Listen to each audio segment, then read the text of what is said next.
વાલા મિત્રો, દાઉદ રાજાએ ઈશ્વરનું મંદિર બાંધવા તેમજ તેના રાજ્યનો વહીવટ કરવા માટે ઈશ્વરનો ડર રાખનાર આગેવાનોની પસંદગી કરી અને એક ઉત્તમ નમૂનો પૂરો પાડ્યો.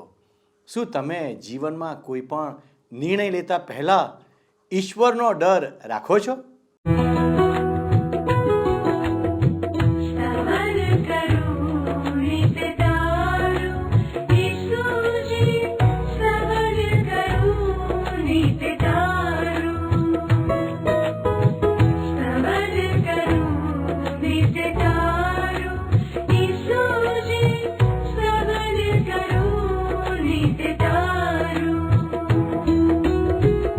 आज सवारे साध सुनी तम महिमा करूं प्रभु तारो,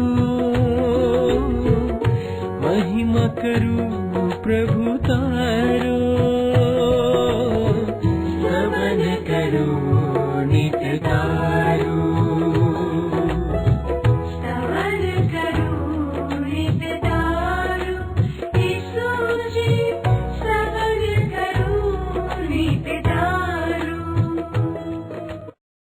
કેમ છો દર્શક મિત્રો? સ્તવન કાર્યક્રમમાં આપનું હાર્દિક સ્વાગત છે. બાઇબલમાં ગીતશાસ્ત્ર 145 અને 14મી કલમ જણાવે છે, સર્વ પડતા માણસોને યહોવા આધાર આપે છે અને સર્વ દબાઈ રહેલાઓને તે ઊભા કરે છે. આપણામાંના દરેકે જીવનમાં ચઢાવ ઉતારનો અનુભવ કર્યો જ હશે, ખરું ને? આ સંદર્ભમાં આપણે પણ આવા પ્રકારનું નિવેદન સાંભળીએ છીએ, જેઓ પડે છે તેઓ ઊભા થાય છે. ઈશ્વરે આપણને માનવજાત તરીકે હંમેશા ઊંચા રાખ્યા છે. ઈશ્વરે આપણને સ્વતંત્ર ઈચ્છા આપેલી છે. આપણે સાચા અને ખોટાનો ભેદ જાણીએ છીએ. ભલું અને ભૂંડા વચ્ચેનો તફાવત સમજવાની શક્તિ ઈશ્વરે આપણને આપેલી છે. પરંતુ જ્યારથી માનવીનું પાપમાં પતન થયું ત્યારથી માનવી ફક્ત સંસારની બાબતો પર જ ધ્યાન આપે છે અને તેના જીવનના અંત સમયે તે ઘણી બધી બાબતો અંગે પસ્તાવો કરે છે. મિત્રો, આજે આપણે પહેલા કાળવૃત્તાંતના 28 અને 29 એમ 2 અધ્યાયોનો અભ્યાસ કરીશું. પહેલા કાળવૃત્તાંતના 28મા અધ્યાયમાં દાઉદ રાજા ઈશ્વરનું મંદિર બાંધવા માંગતા હતા.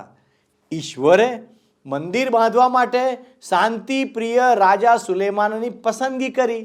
દાઉદ રાજા સુલેમાનને મંદિરનો નકશો આપીને ઈશ્વરનું મંદિર બાંધવાની જવાબદારી સોંપે છે. અને પહેલો કાળવૃત્તાંત 29મો અધ્યાય દાઉદ રાજાના અંતિમ સમયના કાર્યોની નોંધ સાથે સમાપ્ત થાય છે. તો હવે આપણે આજના અભ્યાસમાં આગળ વધીએ. હવે મિત્ર, તમે જુઓ તો કાળવૃત્તાંતના પ્રથમ પુસ્તકના 28મા અધ્યાયમાં આપણને દાઉદ રાજાનો છેલ્લો સંદેશો જોવા મળશે. કાળવૃત્તાંતના પ્રથમ પુસ્તકના આ છેલ્લા 2 અધ્યાયોમાં એટલે કે 28 અને 29 અધ્યાયોમાં રાજા દાઉદ ઇઝરાયેલના બધા જ સરદારોને અને આગેવાનોને એકત્રિત કરે છે. આ તો એક મહા મોટી મીટિંગ છે અને આ સંમેલન દાઉદ રાજાના જીવનનું અંતિમ સંમેલન બની રહેશે, કારણ કે રાજા દાઉદના જીવનના અંત તરફ આવી ગયો છે. દાઉદ રાજા પાસે ઇઝરાયેલી પ્રજા માટે અને સુલેમાન માટે સંદેશ છે, જે ઇઝરાયેલી રાષ્ટ્ર કાન દઈને સાંભળશે.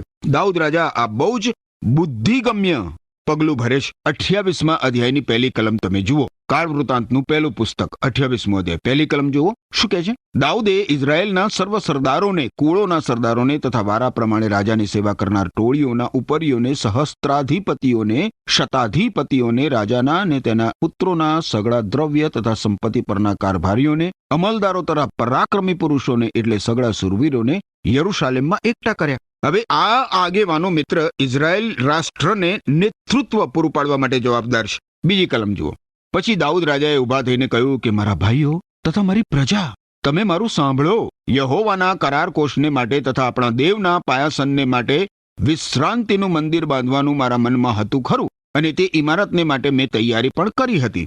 દાઉદ રાજા પાકટ ઉંમરનો થયો હોવા છતાં પણ પોતાની પ્રજાને આ અંતિમ સંદેશ પાઠવતી વખતે ભારે પરિશ્રમ કરીને એ પોતાના પગ ઉપર ઊભો રહ્યો છે. 3જી કલમ જુઓ. પણ દેવે મને કહ્યું, તારે મારા નામને સારું મંદિર બાંધવું નહીં, કેમ કે તું લડવૈયો પુરુષ છે ને તે લોહી વેવડાવ્યું છે. દાઉદ રાજા પોતાની પ્રજા સમક્ષ આ પ્રમાણિક કબૂલાત કરવાથી પારોઠના પગલા ભરતો નથી મિત્ર. ઈશ્વર તેને મંદિર બાંધવાની પરવાનગી આપતા નથી એનું કારણ એ પોતાની પ્રજાને જણાવે છે. એ ઢાંકેલું નથી રાખતો. દાઉદ રાજા એક લોહિયાળ માણસ હતો. કાળ વૃત્તાંતનું પહેલું પુસ્તક 28મો અધ્યાય 5મી કલમ. ઇઝરાયેલ ઉપર યહોવાનું જે રાજ્ય, તેના આસન પર બેસવાને તેણે મારા સર્વ પુત્રોમાંથી, કેમ કે યહોવાએ મને ઘણા પુત્રો આપ્યા છે, મારા પુત્ર સુલેમાનને જ પસંદ કર્યો છે. દાઉદ રાજા સ્પષ્ટીકરણ કરે છે કે ઈશ્વરે સુલેમાનને રાજા તરીકે પસંદ કર્યો છે અને મંદિરના બાંધકામ માટે એને જવાબદારી સોંપી છે. દાઉદ રાજા સુલેમાનની બધી જ જવાબદારીઓ ઈશ્વરને શિરે મૂકે છે. આનાથી મિત્ર એવી છાપ ઊભી થાય છે કે સુલેમાન એ રાજા દાઉદની પસંદગીનો નહોતો. 6ઠ્ઠી કલમ જુઓ શું કહે છે અહીંયા. 5મી કલમથી જોઈશું. ઇઝરાયેલ ઉપર યહોવાનું જે રાજ્ય, તેના આસન ઉપર બેસવાને તેણે મારા સર્વ પુત્રોમાંથી, કેમ કે યહોવાએ મને ઘણા પુત્રો આપ્યા છે, મારા પુત્ર સુલેમાનને જ પસંદ કર્યો છે. 6ઠ્ઠી કલમ. તેણે મને કહ્યું છે કે તારો પુત્ર સુલેમાન મારું મંદિર તથા મારા આંગણા બાંધશે, કેમ કે મારો પુત્ર થવા સારું. મેં તેને પસંદ કર્યો છે અને હું તેનો પિતા થઈશ. દાઉદ રાજાનું હૃદય અને આત્મા ઈશ્વરનું મંદિર બાંધવા માટેની તૈયારીઓમાં કેટલું બધું ચોંટેલું હતું. જો કે ઈશ્વરે તેને પોતાને મંદિરનું બાંધકામ કરવાની પરવાનગી આપી નહોતી. દાઉદ રાજા ઈશ્વરની ઈચ્છાને સંપૂર્ણપણે આધીન થાય છે. ગમે તેમ પણ તેણે ઈશ્વરનું મંદિર બાંધવા માટે બધી જ ચીજ વસ્તુઓ અને કારીગરોની જોગવાઈ કરી અને સુલેમાનને મંદિર બાંધવા માટે પ્રોત્સાહન પણ આપ્યું. હવે દાઉદ રાજા સુલેમાનને ઈશ્વરના મંદિરનો નકશો આપે છે. 28મા અધ્યાયની 11 થી 13 કલમો જુઓ. પછી દાઉદે પોતાના પુત્ર સુલેમાનને મંદિરની ઓસરીનો, તેના ઓરડાઓનો, તેના ભંડારોનો, તેના માળ પરની ઓરડીઓનો, તેના અંદરના ઓરડાઓનો તથા દયાસનની જગાનો નકશો આપ્યો. યહોવાના મંદિરના આંગણાને માટે, ચારે તરફના સર્વ ઓરડાઓને માટે, દેવના મંદિરના ભંડારોને માટે તથા અર્પિત વસ્તુઓના ભંડારોને માટે જે કંઈ તેના મનમાં હતું તે સર્વનો નકશો તેણે તેને આપ્યો. યાજકો તથા લેવીઓની વારા પ્રમાણે ટોળીઓ ઠરાવવા માટે, યહોવાના મંદિરની સેવાના સર્વ કામને સારું તથા યહોવાના મંદિરની સેવાના સર્વ પાત્રોને સારું કરેલી સર્વ ગોઠવણ પ્રમાણે તેણે તેને કઈ બતાવી. હવે જે રીતે મૂસાને મુલાકાત મંડપનો નકશો આપવામાં આવ્યો હતો ને મિત્ર, એ જ રીતે સુલેમાનને નહીં પરંતુ રાજા દાઉદને ઈશ્વરના મંદિરનો નકશો આપવામાં આવ્યો હતો. હવે ઈશ્વરના મંદિરના ઘણા બધા નમૂના બનાવવામાં આવ્યા છે અને તે બહુ જ ભવ્ય પણ લાગે છે. અલબત્ત ઈશ્વરનું મંદિર જેવું દેખાતું હતું એવા આ નમૂના બિલકુલ નથી. હવે મિત્ર, આપણે જોયું એ પ્રમાણે રાજા દાઉદે સુલેમાનને કહ્યું કે તારે ચિંતા કરવાની જરૂર નથી. ઈશ્વરના મંદિરને ભવ્ય બનાવવા માટે મેં પૂરતા પ્રમાણમાં ચીજ વસ્તુઓ એકત્રિત કરીશ. ઈશ્વરનું મંદિર ભવ્ય હતું.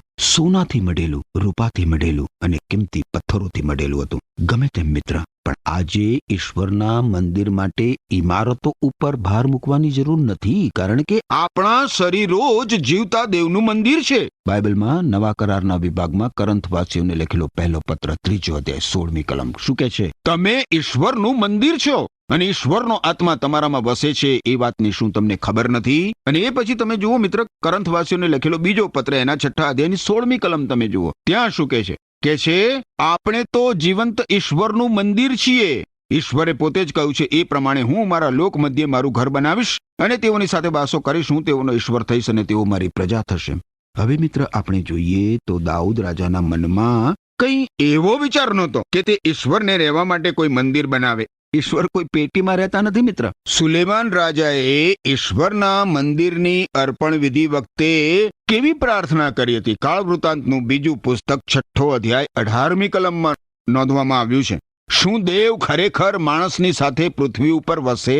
જો આકાશ તથા આકાશોના આકાશમાં કે છે કે ઈશ્વરનો સમાવેશ થાય એમ નથી, ત્યારે આ જે મંદિર મેં બાંધ્યું છે એમાં ઈશ્વરનો સમાવેશ થવો એ કેટલું બધું અશક્ય છે. સર્જન કરવામાં આવેલું આખું વિશ્વ ઈશ્વરનો સમાવેશ કરી શકે એમ નથી મિત્ર. તો પછી એક નાનકડી ઇમારત ઈશ્વરનો સમાવેશ કેવી રીતે કરી શકે? ઈશ્વરનું મંદિર તો મુલાકાત માટેનું એક સ્થળ છે જ્યાં ઈશ્વર મનુષ્યની સાથે મુલાકાત કરતા હતા. આજે મિત્ર, ઈશ્વર કોઈ ઇમારતમાં વસતા નથી. કે કોઈ ઇમારતમાં મનુષ્ય સાથે મુલાકાત કરતા નથી. આજે તો ઈશ્વર મનુષ્યના અંતરમાં, એના હૃદયમાં પવિત્ર આત્મા દ્વારા નિવાસ કરે છે. ઈશ્વરના સેવા કાર્ય માટે વપરાનાર સાધન સામગ્રી માટે પણ તમે જુઓ મિત્ર, દાઉદ રાજાએ સોનું અને ચાંદી જોઈતા પ્રમાણમાં પૂરું પાડ્યું હતું. કાળ વૃત્તાંતનું પહેલું પુસ્તક 28મો અધ્યાય 14 અને 15 કલમ. સર્વ પ્રકારની સેવાના તમામ પાત્રોને સારું જોઈતું સોનું તથા દરેક જાતની સેવાના રૂપાના તમામ પાત્રોને સારું જોઈતું રૂપું તેણે તોડીને આપ્યું. વળી સોનાના દીપ વૃક્ષોને માટે તથા તેઓની સોનાની દીવીઓને માટે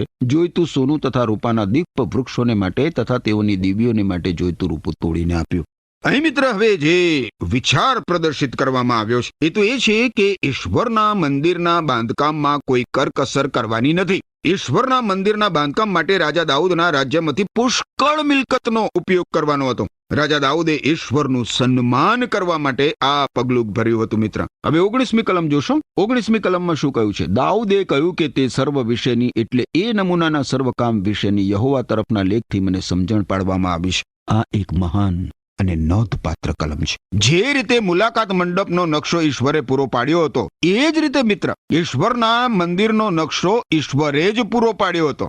ઈશ્વરે તેમના મંદિરનું બાંધકામ કરવાની જગ્યા પસંદ કરી, ઓરના નીખડી. ઈશ્વરે દાઉદ રાજાને પ્રેરણા આપી અને પ્રોત્સાહન આપ્યું, પરંતુ ઈશ્વરે મંદિરની ખરેખર ઇમારત બાંધવા માટે દાઉદને પરવાનગી આપી નહીં. 20મી કલમ જુઓ. દાઉદે પોતાના પુત્ર સુલેમાનને કહ્યું કે બળવાન તથા ખૂબ હિંમતવાન થઈને એ કામ કર, બીશ નહીં ને ગભરાઈશ પણ નહીં, કેમ કે યહોવા દેવ, હા મારો દેવ તારી સાથે છે. યહોવાના મંદિરની સર્વ સેવાનું કામ સંપૂર્ણ થતા સુધી તે તને સહાય કર્યા વગર રહેશે નહીં ને તને ત્યજી દેશે નહીં. રાજા દાઉદ ઈશ્વરના મંદિર સંબંધી કેટલો બધો ઉત્સાહી છે અને કેટલો બધો ઉત્તેજિત થયેલો છે. સુલેમાનને પ્રોત્સાહન આપવા માટે રાજા દાઉદ પોતાનાથી બનતું બધું જ કરે છે. દાઉદ રાજા ઈચ્છે છે કે ઈશ્વરના મંદિરના બાંધકામ માટે સુલેમાન પૂરેપૂરી રીતે કાર્યરત થઈ જાય. 21મી કલમ જુઓ.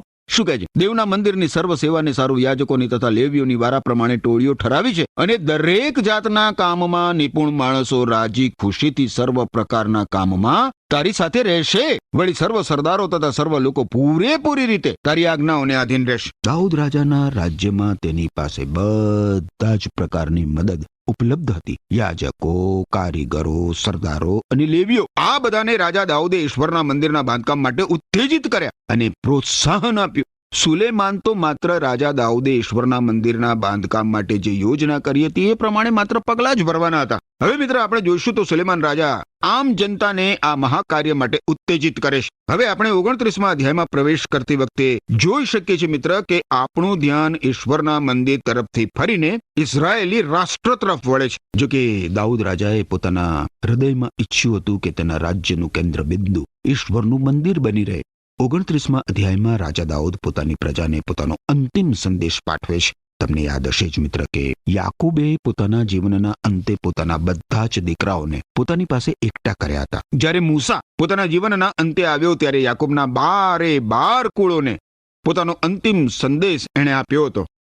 હવે દાઉદ રાજા જ્યારે પોતાના જીવનના અંત ભાગે આવે છે ત્યારે એ પોતાની પ્રજાને પોતાનો અંતિમ સંદેશ આપે છે.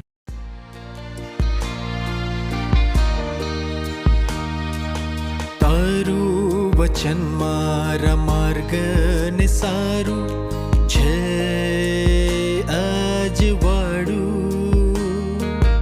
તારું વચન મારા આત્માને સારું બળ દેનારું.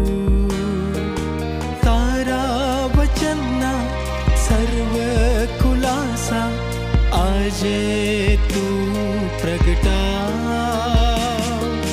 તારા વચનના સર્વ મર્મોને આજે તું સમજાવ. તારું વચન બતાવ. તારું વચન મારા માર્ગને સારું છે અજવાળું.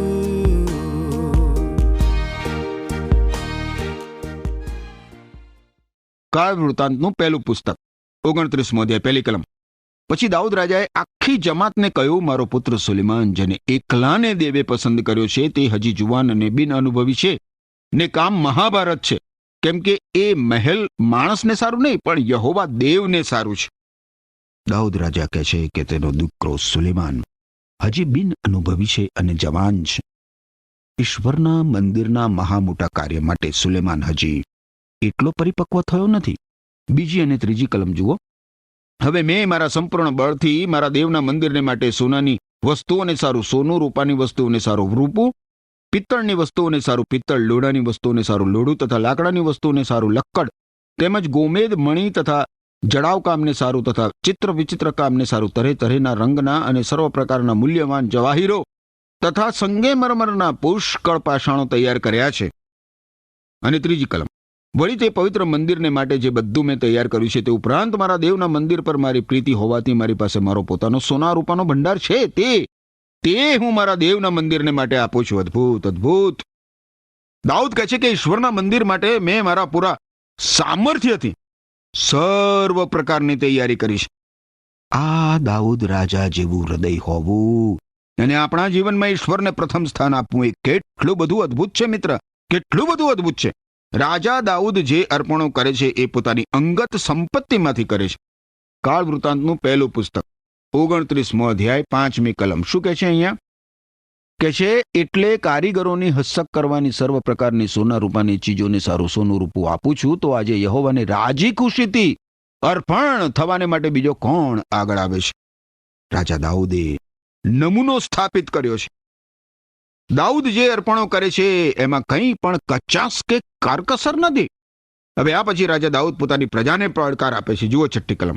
ત્યારે પિતૃઓના કુટુંબના સરદારોએ, ઇઝરાયેલના કુળોના સરદારોએ એટલે શતાધિપતિઓએ તથા રાજાના કામ પરના મુકાદમોએ રાજી ખુશીથી અર્પણ કર્યા. હવે ઇઝરાયેલી પ્રજા દાઉદ રાજાના પડકારનો પ્રતિભાવ આપે છે. 7મી અને 8મી કલમ જુઓ. તેઓએ દેવના મંદિરની સેવાને સારું 5,000 તાલંત સોનું, 10,000 દારીક સોનું, 10,000 તાલંત રૂપું, 18,000 તાલંત પિત્તળ અને 1,00,000 તાલંત લોઢું આપ્યું. વળી જેઓની પાસે કિંમતી હીરા માણેક મળી આવ્યા તેઓએ યહીએલ ગેર્શોનીને હસ્તક યહોવાના મંદિરના ભંડારમાં તે આપ્યા. લોકોએ પણ તમે જુઓ કેટલી બધી ઉદારતાપૂર્વક અર્પણો કર્યા અને આ અર્પણો એમણે આનંદ સહિત કર્યા.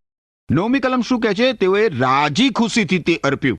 તેથી લોકો હરખાયા કેમ કે તેઓએ ખરા મનથી તથા રાજી ખુશીથી યહોવાને અર્પણ કર્યા હતા. અને દાઉદ રાજા પણ બહુ જ હરખાયો.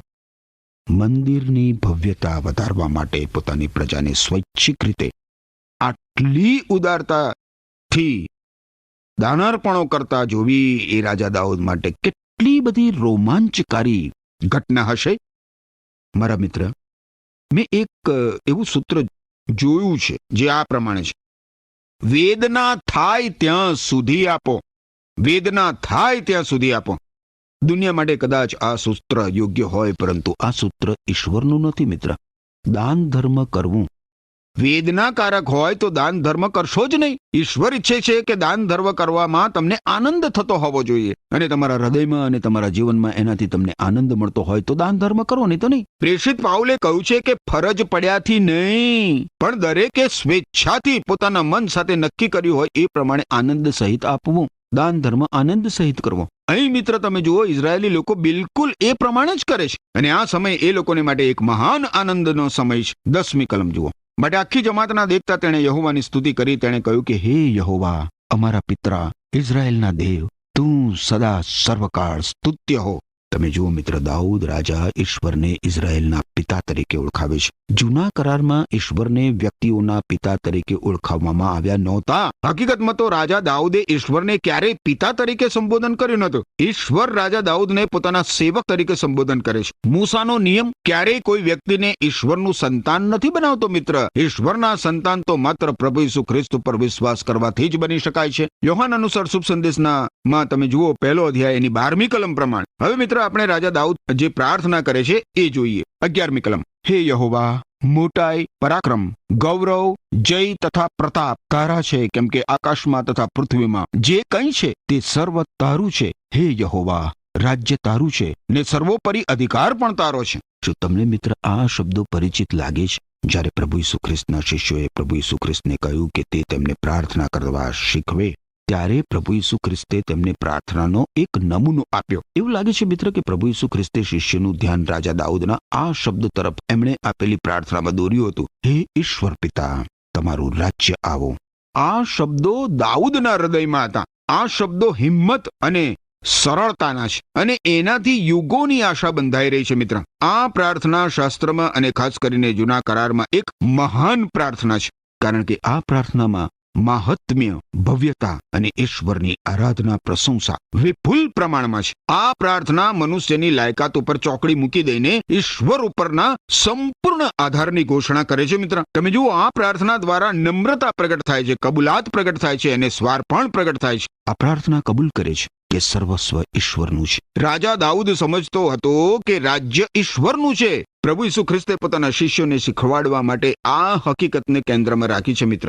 રાજ્ય વિશેના શાસ્ત્રના દ્રષ્ટિબિંદુમાં અનંતકાલીન રાજ્ય અને કામચલાઉ રાજ્યનો સમાવેશ થાય છે. રાજ્ય જગીક છે અને સ્થાનિક પણ છે. રાજ્ય તત્કાલીન છે અને ભવિષ્યનું પણ છે. સામાન્ય રીતે મિત્ર આપણે જોઈએ તો રાજ્ય એટલે પૃથ્વી ઉપર સ્વર્ગની હકુમત. જ્યારે ઈશ્વરે આદમનું સર્જન કર્યું ત્યારે ઈશ્વરે તેને સર્વ અધિકાર આપ્યો હતો. હવે રાજ્યનો અર્થ શું થાય છે? રાજ્ય એટલે પૃથ્વી ઉપર ઈશ્વરની હકુમત. આ પ્રાર્થના તમે જુઓ મિત્ર તો પૃથ્વીને ઈશ્વરની હકુમત નીચે ફરી પાછી લાવવા માટેની છે. આજે ઈશ્વર પૃથ્વી ઉપર રાજ કરતા નથી. જો ઈશ્વર પૃથ્વી ઉપર રાજ કરતા હોત તો હૃદય વેદના, આંસુ, નાસીપાસ થવાના પ્રસંગો કે યુદ્ધો હોત નહીં. આપણે ઈશ્વરના રાજ માટે પ્રાર્થના કરવાની જરૂર છે. ઈશ્વરનું રાજ ઈશ્વરની રીતે આવશે. મનુષ્ય આ પૃથ્વી પર ઈશ્વરનું રાજ સ્થાપી શકે એમ છે નહીં. માત્ર પ્રભુ ઈસુ ખ્રિસ્ત જ પૃથ્વી ઉપર ઈશ્વરનું રાજ સ્થાપી શકે એમ છે. રાજા દાઉદ આ પૃથ્વી ઉપર ઈશ્વરના રાજ્યના આગમન તરફ જોતો હતો. એ દિવસ કેટલો બધો અદ્ભુત હશે. હવે તમે 14મી કલમ જુઓ.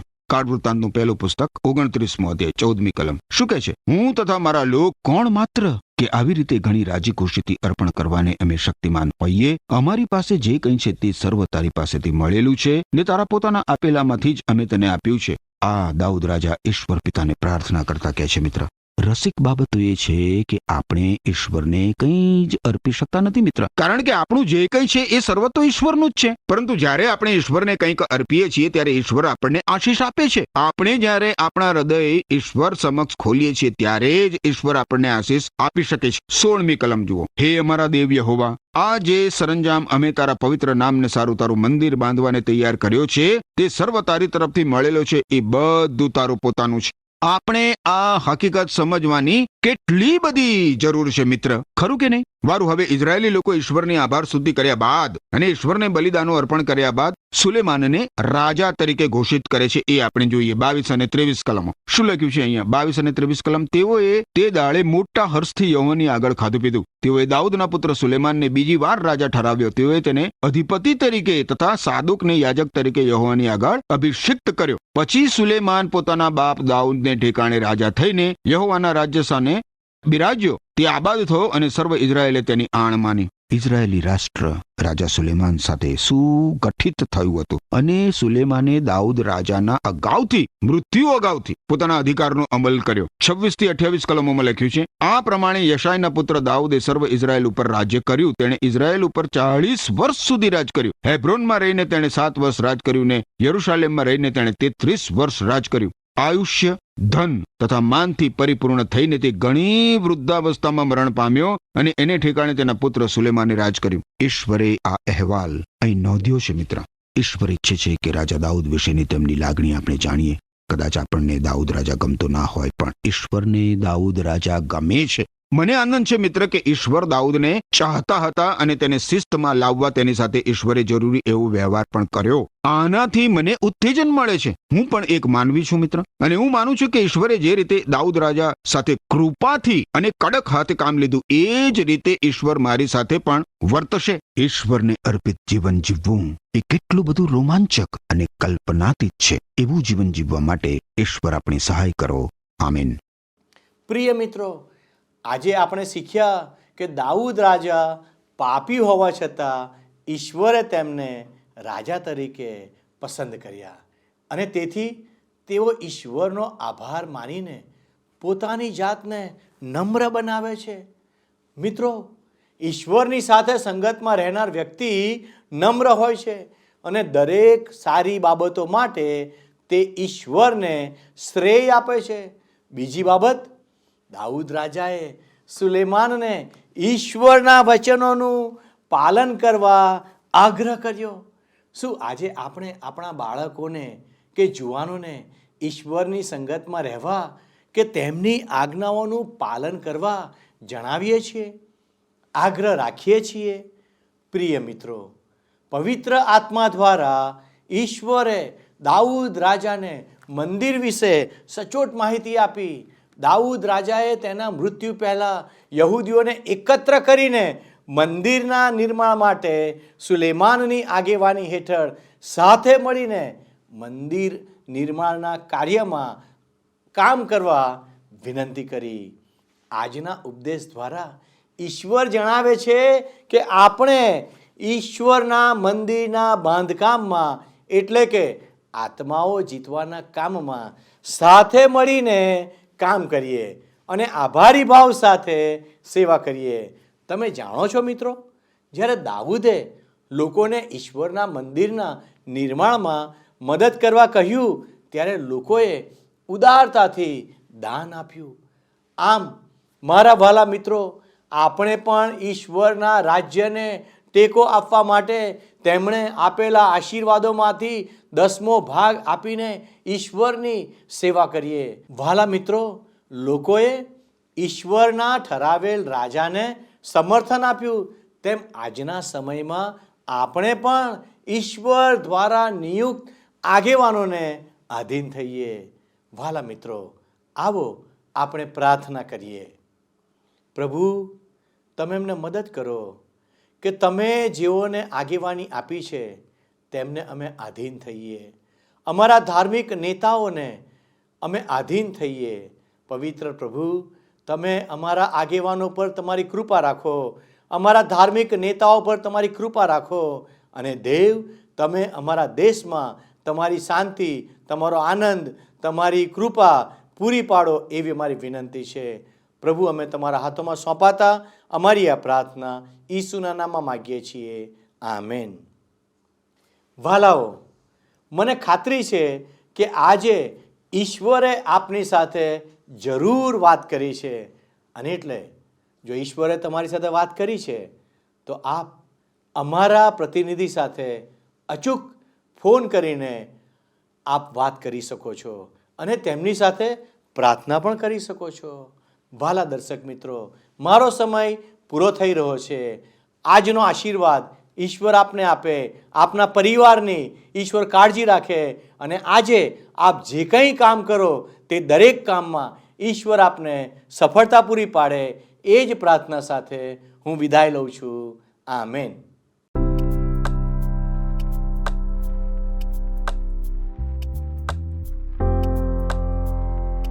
મિત્રો, ગત પ્રશ્નોનો જવાબ છે ગાયક વૃંદ.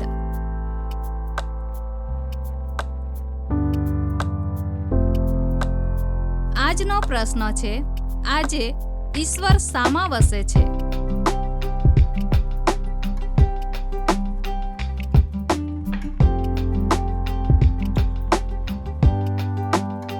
જવાબ આપેલ સ્ક્રીન પર દર્શાવેલ વોટ્સએપ નંબર પર આપવાનો રહેશે.